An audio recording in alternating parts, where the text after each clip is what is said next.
Hello good evening friends. मैं राहुल कुमार आप लोगों का स्वागत करता हूं अपने स्टार्ट अगेन यूट्यूब चैनल पर। ठीक है ना। नमस्कार चाहते हूं, कैसे हैं? वंदे मातरम, राधे राधे। और हम लोगों ने आई थिंक आप लोग बताइए कि हम लोगों ने लास्ट क्लास कहाँ तक कर ली थी, फिर उसके बाद हम लोग आगे बढ़ते हैं। और ये हमारी हिंदी की क्लास है, यानी शाम को डेली 4 बजे हिंदी की क्लास ही होती है। फिर उसके बाद 6 बजे हमारा एक न्यूज़ सेक्शन रहता है और रीजनिंग का। ठीक है ना। तो आई थिंक आज सैटरडे है, सैटरडे के दिन आज सिर्फ हमारी हिंदी की क्लास होगी, और जो मंडे से रहेगी वो हमारी हिंदी और रीजनिंग की दोनों ही क्लास रहेंगी। ठीक है ना। तो बताइए हम लोग समाज में क्या पढ़ रहे थे, यानी समाज में हम लोगों ने क्या क्या पढ़ लिया था, समाज कहाँ तक पढ़ चुके थे अपन लोग, इस पे बात कर ली। यानी हम लोगों ने कल जो स्टार्ट किया हुआ था, यानी समाज समाज टॉपिक में हम लोगों ने क्या पढ़ लिया था? अव्ययी भाव समाज पढ़ लिया था। ठीक है। अब आप लोग ये बताइए, ब्लैक सही लग रहा है ना? उस पे कई सारे मल्टीपल कलर यूज नहीं हो पाते थे। ठीक है ना। अव्ययी भाव समास पढ़ लिया था हम लोगों ने, और एक समास कौन से स्टार्ट किया, यानी द्वंद्व समास। यानी ये दोनों द्वंद्व द्विगु समास पढ़ लिया। ठीक है ना। कौन सा पढ़ लिया था? यानी द्विगु समास। यानी ये दो समासों की हम लोगों ने कल की क्लास में बात कर ली हुई थी। आई थिंक आप लोगों ने लास्ट क्लास देख ली होगी, जिससे आप लोगों को ये दोनों समास क्या हो जाएंगे, कंप्लीट हो जाएंगे। ठीक है। कल की क्लास में क्या है, कुछ थोड़े बात इसके बारे में और रह गया था, द्विगु समास के बारे में। आज हम उस पर बात कर लेते हैं, फिर आगे उसके बाद नेक्स्ट समास को पढ़ेंगे। ठीक है ना। एक बार से फटाफट से आ जाइए, क्लास अभी स्टार्ट हुई है, और अपने जो भी दोस्त साथी ठीक है ना, जिसको भी बुलाना चाहते बुला लीजिए। ठीक। और फिर उसके बाद अपन लोग क्या करते हैं, स्टार्ट करते हैं। ओके। ठीक।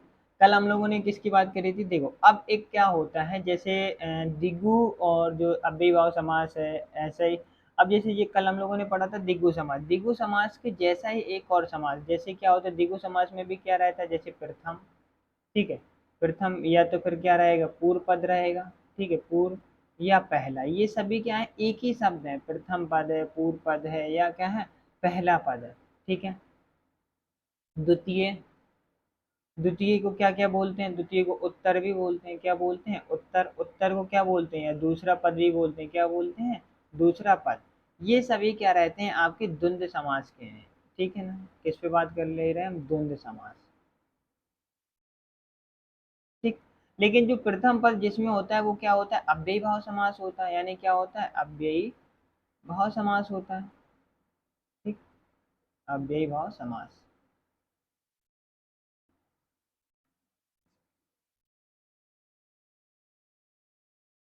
हाँ, कल की क्लास में हम लोगों ने द्विगु ही पढ़ा हुआ था, ये यहाँ पे। यानी हम लोगों ने क्या पढ़ा था, आई थिंक मुझे याद आ गया है। ठीक है ना। तो क्या पढ़ा था हम लोगों ने कल? अव्ययी भाव समास और द्वंद्व समास ही कंप्लीट किए हुए थे, यानी दो ही समास। तो यानी वही हम बता रहे हैं कि यानी द्विगु और द्विगु समास में क्या रहता है, जो द्वंद्व समास होता है, सॉरी भाई, द्वंद्व होता है। द्वंद्व में प्रथम, पूर्व या पहला, द्वितीय, उत्तर या पद, ये दोनों ही क्या होते हैं, प्रधान होते हैं। ठीक है। और अव्ययी भाव समास में हम लोगों ने सिर्फ कितना पढ़ा हुआ था, जिसमें प्रथम पद ही क्या रहता है, सिर्फ प्रथम पद ही प्रधान रहता है। ठीक। आई थिंक आप लोगों को ये तो लास्ट क्लास का है, आप लोग पढ़ के आए होंगे। अब हम मैं आज की क्लास को यहाँ से रियली स्टार्ट करना है, यानी एक आपको क्या करना है, नोट लिख के आगे बढ़ना है। क्या लिखना है आपको? एक नोट लिखना है। ठीक। नोट लिख लेते हैं। ये ऐसे मैं पॉइंट भी बना सकता था। कल की क्लास में मैंने द्वंद्व समास पे आप लोगों को 8 पॉइंट राइट कराए हुए थे। ठीक है। आप लोगों ने रिवाइज करके आए होंगे। देखो, इसमें मैं नोट से इसलिए कह रहा हूँ, जैसे क्या होता है, ठीक है ना,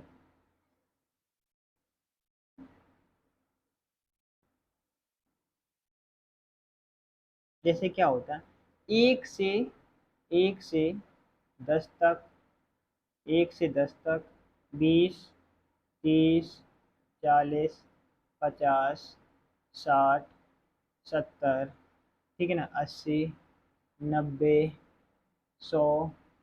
ठीक है। उसके बाद 1000, 10,000, 1 लाख। ठीक है। 1 करोड़, 1 करोड़, है ना। तो ये जितनी भी, ये क्या होती, पूर्ण संख्याएं होती हैं। क्या होती हैं? पूर्ण संख्या, है ना। पूर्ण संख्याओं को छोड़कर, पूर्ण संख्याओं को छोड़कर, पूर्ण संख्याओं को छोड़कर, ठीक है। पूर्ण संख्याओं को छोड़कर बाकी, बाकी बाकी सभी संख्याएं, बाकी सभी संख्या में जो शब्दों, जो शब्दों में, किसमें, जो शब्दों में लिखी जाए, जो शब्दों में लिखी हो, किसमें लिखी हो, जो शब्दों में लिखी हो, उससे क्या बोलते हैं, द्वंद्व समास बोलते हैं। क्या बोलते हैं, द्वंद्व समास होता है। इतनी बात क्लियर है या नहीं? नहीं, अभी नहीं होगा, बिल्कुल नहीं होगा। सर ने क्या लिख दिया, ये कोई क्या है, जैसे एक से लेके 10 तक, एक से लेके 10 तक यानी एक दो तीन, एक से 10, एक से 10, एक और 10, ठीक है। तथा एक लेना है, 10 लेना, तथा 20 हो, 30 हो, 40 हो, 50 हो, 60 हो, 70 हो, 80 हो, 90 हो, 100 हो, 1000, 10,000, लाख, 1 लाख, ठीक है ना, 1 लाख, 1 करोड़, पूर्ण संख्याओं को छोड़कर बाकी सभी संख्याओं में जो शब्दों में, किसमें, शब्दों में लिखी। बात को बिल्कुल पकड़िएगा, नहीं तो फिर कहेंगे सर समझ में नहीं आया। यानी जो शब्द, जो संख्याएं हैं वो किस में लिखी हो, सिर्फ शब्दों में लिखी हो, शब्दों में लिखी हो तो द्वंद्व समास होता है, ठीक है। जैसे क्या होता है, कौन कौन सी संख्या होती है, जैसे 11 है, क्या है, 11।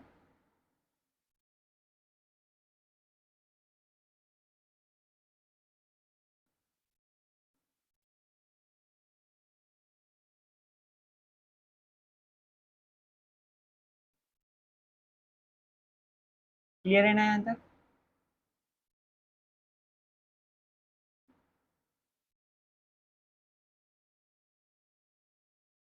जैसे किसकी बात करें, जो किस में लिखी हो, शब्दों में लिखी हो, उसे बोलते हैं अपन लोग द्वंद्व समास, ठीक। इसके बाद जैसे मैंने ले लिए 11 है, क्या ले लिया, 11 है, 15 है, ठीक, 55, 55, 25, क्या है, 25, 92, 92। अब ये डायरेक्टली तो क्या है, देखो बता देता हूँ अभी। जैसे अगर ये कैसे बना हुआ है, ये बना है 10 और 11 से, किससे बना है, 10 और 11, यानी आ गया ना। तो ये ऐसे तो क्या नहीं है, ये द्वंद्व समास नहीं है, जैसे डायरेक्टली 11, 15, 55, 25, 92। लेकिन बट ये इस तरह से क्या है, 1 और 10, एक, 10 और 1 कितना होता है, 11, तो ये क्या हो गया, एक द्वंद्व समास।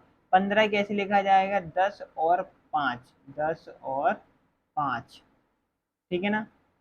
55 कैसे लिखा जाएगा, 50 और 5, किससे, 50 और 5। यानी ये किससे स्टार्ट हो रहा है, देखो 10 से स्टार्ट हो रहा है, 10 से हो रहा है, 50 से हो रहा है, तो यही इसी में से शब्द आ रहे हैं ना, तो यही 10 और 5, ठीक है। 25 कैसे लिखा जाएगा, 20, 20 और क्या हो जाएगा, 5, क्या हो जाएगा इसका, 20 और 5। 92 कैसे लिखा जाएगा, 90 और 92। यानी इसमें क्या रहता है, ठीक है ना, ओके, समझ में आ गया। 20, ठीक है। अगर मैं जैसे कहूँ 36, क्या है, 36, 36 को कैसे लिखा जाएगा, 36 को कैसे लिखा, 30 और 6, 30 और 6। इतनी बात क्लियर है आपको? तो ये क्या हो गया, ये द्वंद्व समास हो गया, नहीं हाँ, ये क्या हो गया आपका, द्वंद्व समास हो गया। आई थिंक आप लोगों को यहाँ तक क्लियर होगा, ठीक है। अभी एक और मुझे कमेंट ये बताइए कि ये कौन से समास है, अगर मैं ये आपके सामने लिखता हूँ, जैसे एक और एक, जैसे एक और एक नहीं लिखा मैंने, एक एक लिखा है, ठीक है, ये कौन सा समास रहेगा, द्विगु समास रहेगा या कौन सा, ये आप कमेंट बॉक्स में बताइए। 10 और 10 डैश 20, 10 डैश 20, ठीक। ये आपकी कौन सी समास है, अगर मैं इनकी जगह पे क्या लगा दूं, और लगा दूं, या तो फिर एक और एक, एक और एक, ठीक है ना। 10 और 20 ऐसे भी तो बोल सकता हूँ, 10 और 20, तो ये दोनों के क्या हो जाएंगे, आपके दोनों द्वंद्व समास के उदाहरण हो जाएंगे, किसके हो जाएंगे, द्वंद्व समास के उदाहरण हो जाएंगे, ठीक। ये द्वंद्व समास के अंदर एक और कॉन्सेप्ट मुझे बताना, तो वो मैंने बता दिया आपको। क्या रहता है, जो एक है, 10 है, 20 है, 30 है, 40 है, 50, 60, 70, 80, 90, 100, फिर उसके बाद 1,000, 10,000, लाख, 1 करोड़, ये पूर्ण संख्याओं को छोड़कर बाकी सभी जो संख्या होती हैं शब्दों में लिखी हों, तो वो क्या होता है, द्वंद्व समास का उदाहरण होता है। जैसे 11, 10 और 11, ये क्या है, द्वंद्व समास का उदाहरण। आई थिंक आप लोगों को यहाँ तक क्लियर हो गया होगा। इसके बाद हम लोग अपना न्यू समास स्टार्ट करते हैं, ठीक। हम लोगों ने अभी तक अव्ययी भाव पढ़ लिया है और द्वंद्व समास पढ़ लिया। आज की क्लास में हम लोग पढ़ेंगे द्विगु समास। कौन सा समास पढ़ना है हमें? द्विगु समास। ठीक। द्विगु समास में क्या क्या पॉइंट रहेंगे इस पे बात कर लेते हैं अपन लोग। ठीक। द्विगु समास का फर्स्ट पॉइंट, यानी क्या द्विगु, ये हमने पहले लेक्चर क्लास में बताया। द्विगु समास क्या होता है? जहाँ पहला पद कैसा हो? संख्यावाची हो। ठीक है ना? जहाँ, लिख लेते हैं, जहाँ पहला पद, जहाँ पहला पद संख्यावाची, जहाँ पहला पद संख्यावाची तथा तथा दूसरे पद की क्या हो? प्रधानता हो। ठीक है। जहाँ पहला पद हमारा क्या होगा? संख्यावाची होगा। दूसरा पद हमारा क्या होगा? दूसरे पद की प्रधानता होगी। ठीक है। द्विगु समास से जो क्या होता है? समानाधिकरण तत्पुरुष समास का ही भेद है। यानी अभी हमने बताया था तत्पुरुष समास के कितने भेद होते हैं। ये आगे जब तत्पुरुष समास बताएंगे तो ये किसके अंदर आते हैं ये भी बताएंगे। अभी सिर्फ आप नोट ये कर लीजिए, यानी जो द्विगु समास होता है, द्विगु समास, द्विगु समास समानाधिकरण,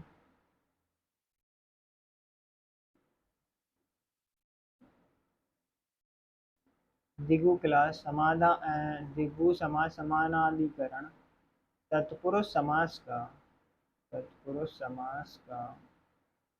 क्या होता है? भेद होता है। ठीक है, इतनी क्लियर।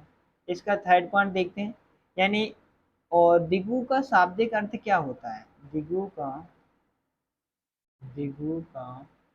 शाब्दिक अर्थ, द्विगु का शाब्दिक अर्थ, द्विगु का शाब्दिक अर्थ दो प्रकार से होता है। कितने प्रकार से होता है? द्विगु का शाब्दिक अर्थ जो होता है वो दो प्रकार से होता है। एक तो संख्यावाची और एक दूसरा होता है समूहवाची। एक क्या होता है? संख्यावाची होता है, संख्यावाची, जो किसे डिफाइन करता है, यानी संख्या को डिफाइन करेगा। और दूसरा होता है समूहवाची। कौन सा होता है? समूहवाची, जिसमें क्या रहेगा? समूह को डिफाइन किया जाएगा। इतनी बात क्लियर होती है, यानी समूहवाची होता है। यानी तो द्विगु समास के जो शाब्दिक अर्थ होता है वो कितने प्रकार से होता है? शाब्दिक अर्थ दो प्रकार से होता है। एक तो संख्यावाची होता है और एक समूहवाची होता है। ठीक। अब संख्यावाची के जैसे कौन कौन से रहेंगे? अगर संख्यावाची की बात करें, जैसे एक पॉइंट मैं ले लेता हूँ, जैसे क्या होता है? एक दंत, एक दंत। ठीक है। एकेश्वर, एकेश्वर, एकांत, एकांत, एक मत। तो ये क्या है? सभी एक एक ही एक संख्या को डिफाइन कर रहे हैं ना। जैसे दोपहर, क्या है? दोपहर, दोपहर, हाँ, दोपहर। ठीक है। दोहराहा, द्विमुखी, दोगुनी। ठीक। और जैसे देख लेते हैं, त्रिमुखी, त्रिमुखी, त्रिरत्न, त्रिरत्न, त्रिवेणी। क्या है? त्रिवेणी, जो तीन संख्या, यानी संख्या को त्रिलोकी, त्रिलोकी, त्रिलोक। ठीक है ना? त्रिभुज, त्रिनेत्र। और जो फोर्थ देख लेते हैं संख्या वाइज, जैसे चौराहा, क्या है? चौराहा, चौमासा, क्या हो जाएगा? चौमासा। ठीक है। चौपासा, चौपाया कर सकते हैं अपन लोग, क्या है? चौपाया। ठीक। चतुर्भुज। ठीक। फाइव देख ले, जैसे संख्यावाची में पंचवटी।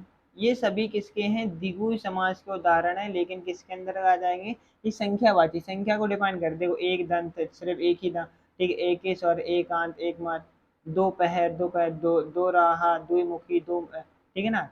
अभी बता देंगे और एग्जाम्पल लिख लो आप पहले। पंचवटी, पचासन, पंचासन।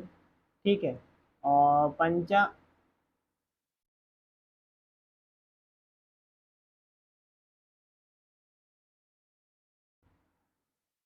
क्या हो जाएगा, पंचवटी पचासन और पंचाग्रत, ठीक है, पंचांग,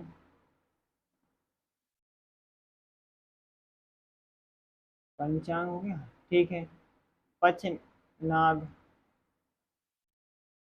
और देख लेते हैं इसी के उदाहरण।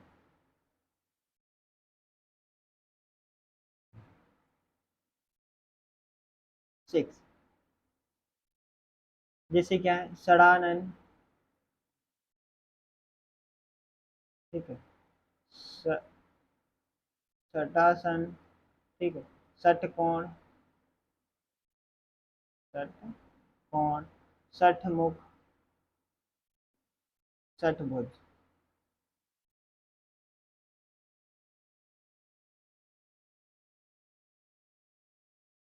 षटभुज। 7 से देख लेते हैं, जैसे सप्तांग, क्या होता है, सप्तांग, सप्तऋषि, सप्तऋषि, सप्तगंगा, ठीक। 8 से देख, जैसे अष्टाध्यायी, अष्टाध्यायी, अष्टांग, अष्टावक्र। 9 नंबर पॉइंट देख लेते हैं, नौ लखा, नौ लखा, ठीक। नवराज, क्या हो जाएगा, नवराज, नवरा नवरात्र, नवरत्न। ये सभी क्या है, संख्यावाची के उदाहरण है। आई थिंक आप लोगों को इतने बहुत ज्यादा दे दिए मैंने, ठीक है ना। इतनी बात क्लियर हो गई। यानी द्विगु समास क्या होता है, द्विगु समास में जो पहला पद होगा वो संख्यावाची तथा दूसरे पद की क्या होती, प्रधानता होती। द्विगु समास का जो समानाधिकरण तत्पुरुष समास होता है वो किसका, तत्पुरुष समास का भेद होता है। द्विगु समास के कितने शाब्दिक अर्थ होते हैं, एक तो संख्यावाची होता है, दूसरा समूहवाची होता है। संख्यावाची के ये इतने सारे मैंने उदाहरण दिए, एक दंत, दो पैर, त्रिमूत्र, ठीक है, त्रिमुखी, त्रिरत्नी, त्रिवेणी, त्रिलोकी, चौराहा, चौपासा, चतुर्भुज, पंचवटी, पचासन, पंचवट, पचांग, पचनांग। ये सभी किसके हैं, संख्यावाची के उदाहरण हो गए, ठीक। इतनी बात क्लियर है। अगर वीडियो आप लोगों को यहाँ तक अच्छी लगती है तो उसे थम्स अप करिए कमेंट बॉक्स में, और फिर उसके बाद हम लोग अब किसका और देख लेते हैं, संख्यावाची और एक दो उदाहरण देख लेते हैं, फिर उसके बाद अपनी आगे बढ़ते हैं, ठीक है। कौन सा है सेकंड पॉइंट, यानी समूहवाची, समूहवाची पद, समूहवाची पद। समूहवाची पद पद में कौन कौन से पद आते हैं, समूहवाची में जैसे आता है सप्ताह, क्या होता है, सप्ताह। सप्ताह का मतलब है 7 दिनों का समूह, है ना। एक एक दो बस मैं एक्सप्लेन कर दे रहा हूँ, क्या होगा सप्ताह, यानी 7 दिनों का, 7 दिनों का समूह। आई थिंक आप लोगों को ये क्लियर बात हो, ये ऐसे बोलते हैं समाहार, क्या बोलते हैं, समाहार, ठीक है। सप्ताह।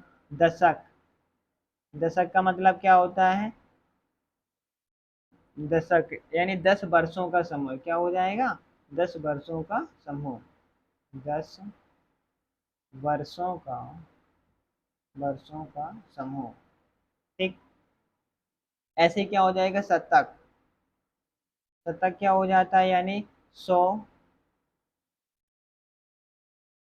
वस्तुओं का समूह है, कुछ भी कर सकते हैं, ठीक है ना, 100 वस्तुओं का समूह। समूह को जो डिफाइन करेंगे, ठीक है ना, तो द्विगु समास दो प्रकार, अष्टाध्यायी, ठीक है। चवन्नी, क्या हो जाएगा, चवन्नी, चवन्नी क्या होता है, चवन्नी होता है 4 आनों का समूह, 4 आनों का समूह। आई थिंक इतनी बात क्लियर है।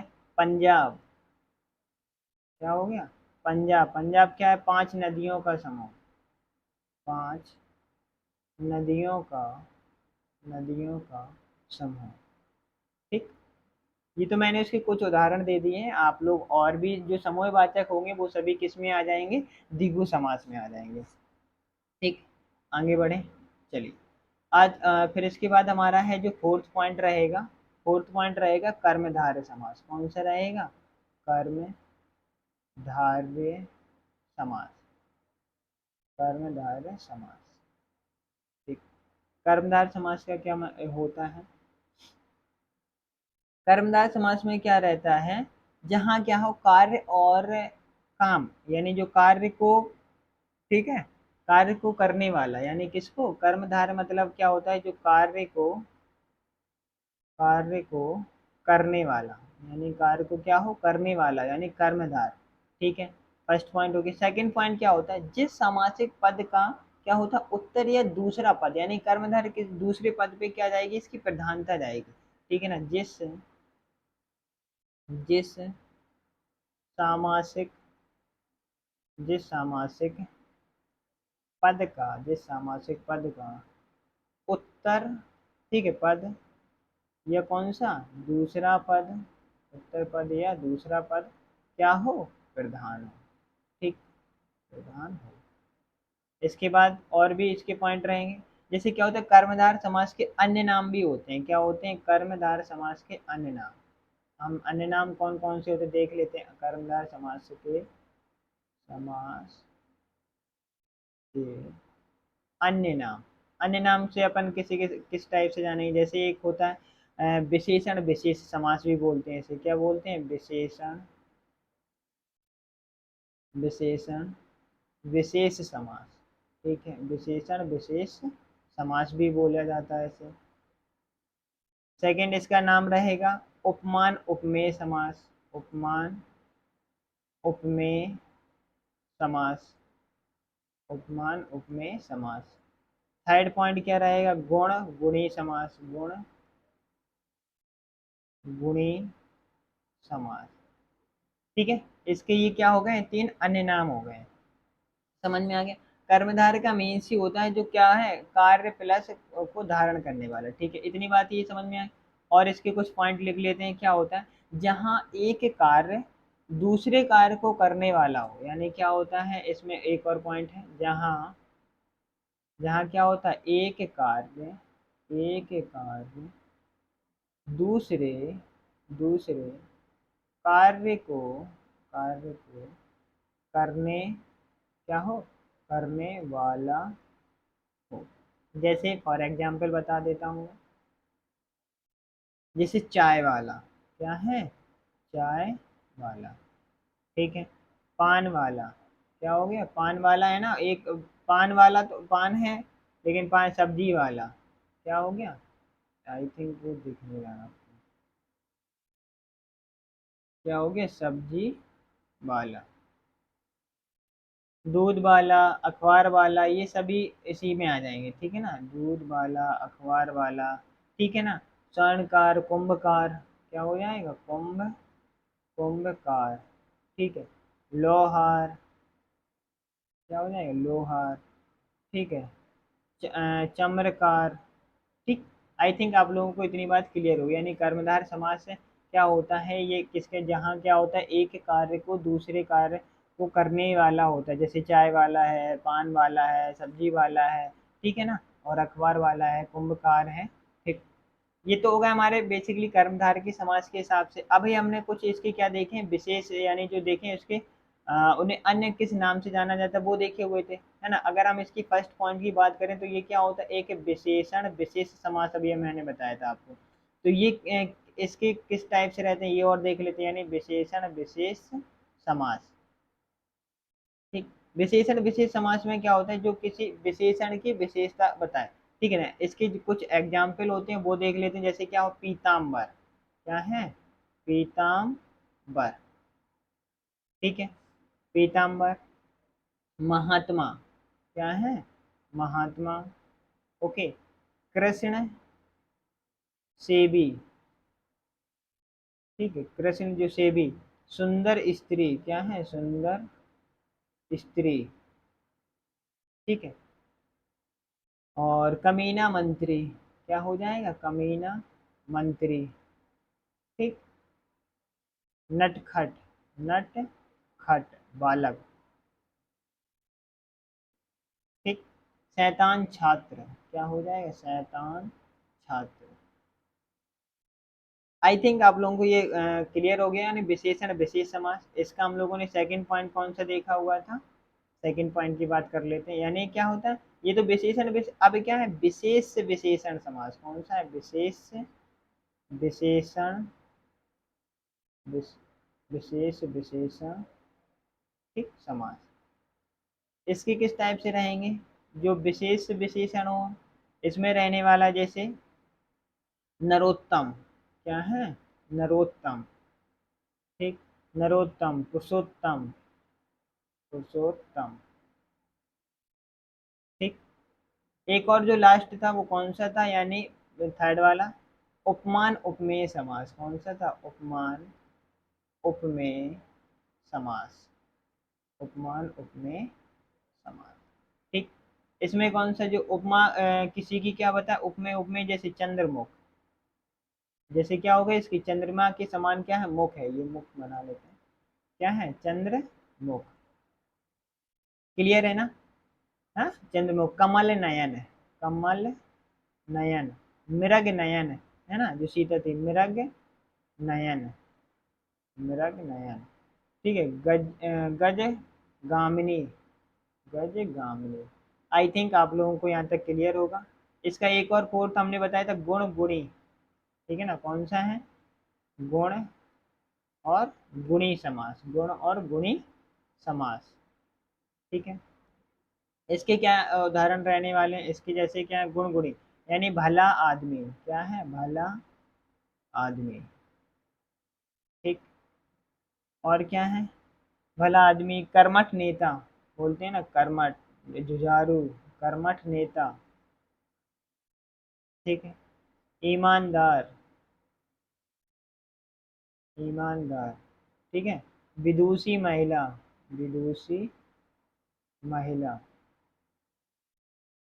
ठीक है। विद्वान पुरुष, ये क्या है सभी? वीरांगना पुत्री, क्या है? वीरांगना पुत्री। आई थिंक आप लोगों को यहाँ तक क्लियर होगा, और आज की क्लास हमारी सिर्फ इतनी ही रहेगी। यानी आज हम लोगों ने कौन सा टॉपिक पढ़ लिया है? ठीक है, पहले तो कुछ उसके पुराने क्लास के, यानी आज हमने सिर्फ द्विगु समास बात कर ली, और कर्मधारय समास, यानी दो ही टॉपिक कंप्लीट किए हुए। आज की क्लास को यहीं तक रखते हैं। Take care, okay bye. अब आपकी क्लास ये मंडे को होगी, ठीक है। ये हिंदी का बैच है, हिंदी का बैच कहीं भी पढ़ लीजिए, जो भी हिंदी कहीं पर भी आती है इसमें से आपको मिल जाएगा बिल्कुल तरीके से, ठीक है ना? तो अपनी पढ़ाई को अच्छे से करें, और टेक केयर। अब अपनी क्लास मंडे को होगी। Have a nice day, bye.